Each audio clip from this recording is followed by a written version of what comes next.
Let's look at reason number 8. And now we're finally going to leave John 10 and we're going to look at some other passages. Reason number 8, the commitment of God. The commitment of God. What I mean by that is Philippians 1:6. Paul says, "For I am confident of this very thing, that he who began a good work in you will perfect it until the day of Christ Jesus." God is going to perfect some people. What do you mean perfect?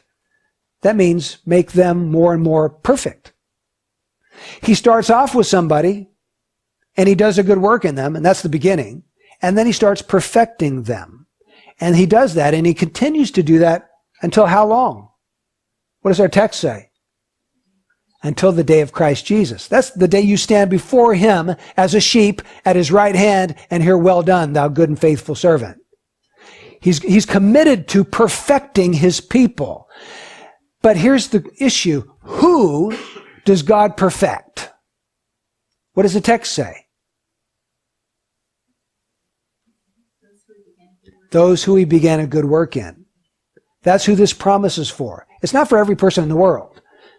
You have to ask yourself, has God begun a good work in me? What does it mean for God to do a good work in you? It means he brings you from a state of spiritual death to spiritual life. That's the beginning of a good work in you. It's causing his life to flow into you. That's the beginning. Now, if that's true, he is absolutely committed to perfecting you all the way up until the day of Christ Jesus. You know, many people refer to the doctrine that we're talking about today as once saved, always saved. But the problem with that is that what they really mean is once make a profession of faith, always saved. I've heard them explain it this way. If you say the sinner's prayer, you're saved. Never doubt that again for the rest of your life. And you will always be saved. Nothing can ever stop you from being saved. I've even heard people say, these criminals, these murderers on death row, well, when he was 7, he prayed the sinner's prayer, and so he's going to heaven if they execute him. And that's just a bunch of hogwash. It's silliness. It's stupidity, to be honest with you. It's not true. It's a lie. The Bible over and over again says that we are saved if we hold fast the gospel that was firmly delivered to us. So, rather than call this once saved, always saved, let's call it once saved, always being saved. That's what Philippians 1:6 says. Once he's begun a good work in you, he will perfect it until the day of Christ Jesus. And if you're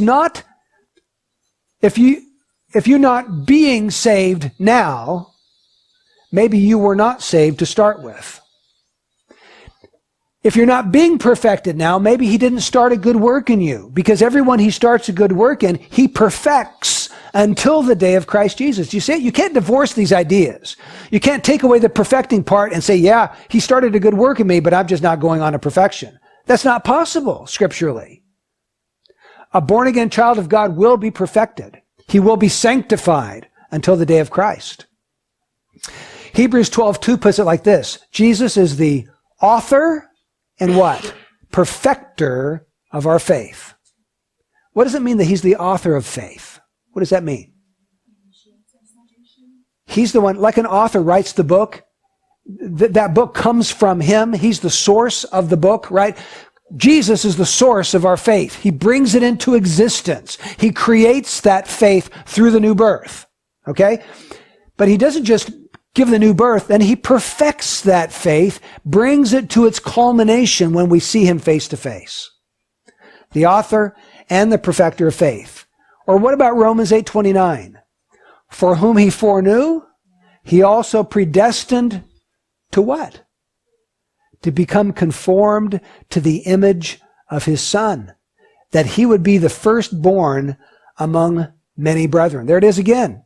The ones he starts working in, he goes on to conform them into the image of Jesus. Strong, strong reason to believe in the security of the believer there. The commitment of God to perfect every child of God.